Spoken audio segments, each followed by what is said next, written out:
New rule. The next time the Democrats need an autopsy, they have to hire an actual coroner, because he or she couldn't do worse than the gutless stiffs they have doing it now. You probably heard the party released their autopsy on the November 2024 loss last week, in May of 2026. Because the Democrats are like Don Corleone. They insist on hearing bad news immediately. Oh, nobody remembers the movie, huh? Oh, what a shame. What a shame. You ought to check it out. It's very good. Well, I've spent a good part of my life trying to get straight answers out of politicians. And I gotta tell you, while they're in office, you kind of have to trick them. This statement from the administration: the president had the constitutional authority to direct the use of military force because he could reasonably determine that such use of force was in the national interest. That's too vague for you? Totally vague. Okay, because that's from Obama. And he's one of the good ones. But you know when politicians get super honest? When they're retiring, or even better, dying.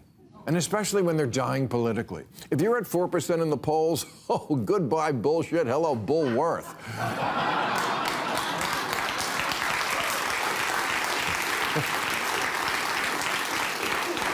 Make you talk? We can't get you to shut up then. I see it here all the time. Politicians who are intransigent partisans or lackey water carriers, and then they're out of office, and it's read my book where I say all the things I should have said but didn't during my 500 years in office.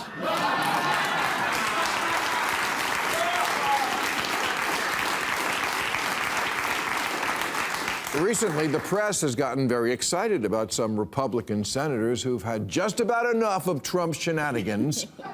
Yeah, because they're retiring. Like Senator Tom Tillis. Ooh, Tom's mad. Tom is mad these days. As we were previously discussing, the January 6th rioters are now going to get paid for participating in the lucrative new field of insurrecting. And Tom Tillis is all over the news now saying this is stupid on stilts. Suddenly, Tom doesn't give a damn what anyone thinks. You can tell by his tie.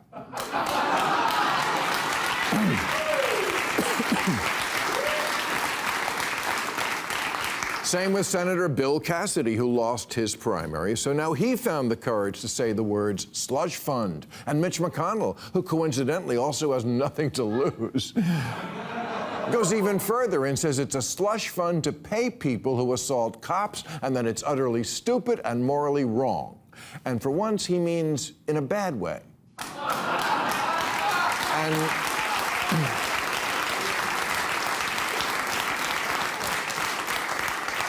And that's progress, I guess. I just wish he talked that way when he was alive.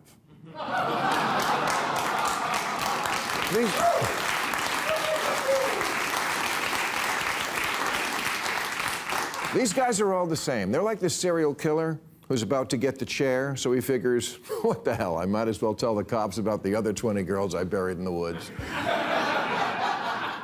Republican Lee Atwater and Democrat George Wallace were both lifelong racists who somehow found the courage late in life to renounce those beliefs. And when I say late in life, I mean after they got shot and after they received a diagnosis of inoperable brain cancer. Two-term President General Dwight Eisenhower delivered one of the most important messages a president has ever uttered when he said we should beware the military-industrial complex. He said it forcibly, he said it clearly, and he said it 3 days before he left office. He's the guy who yells, "Fuck you," as the elevator door closes.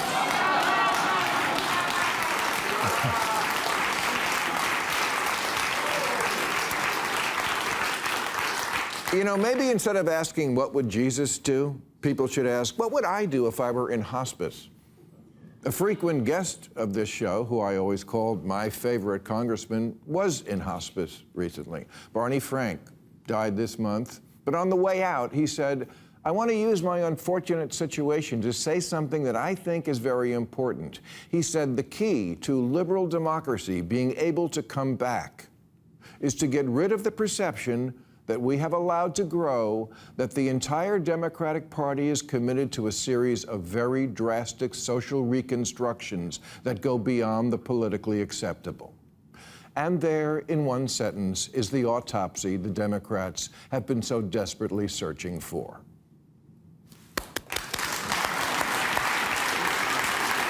From a guy who delivered it right before he needed one himself. It sounds a lot like what Obama said after he left office. The average American doesn't think we have to completely tear down the system and remake it. They just don't want to see crazy stuff.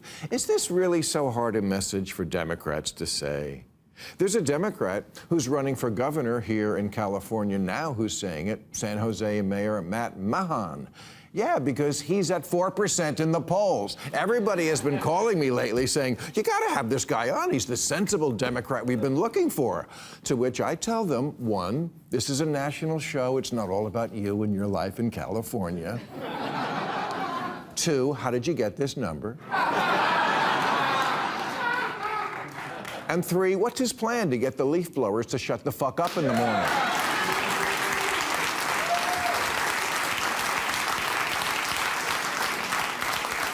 But also, you're right, he does sound sensible. Because he's at 4%.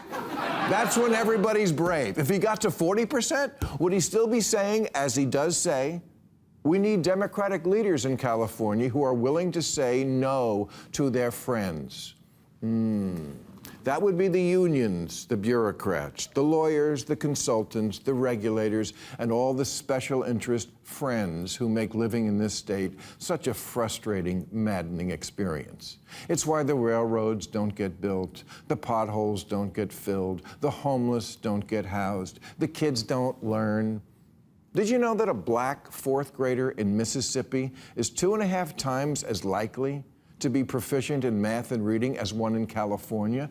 Mississippi is kicking our ass in education, and for way less money. We're 37th in fourth grade reading, they're 9th. Texas is kicking our ass in green energy. The average time to get solar panels connected there is 3 to 4 months. About 1,000 days faster than it took me. Remember when I was trying to get my solar hooked up?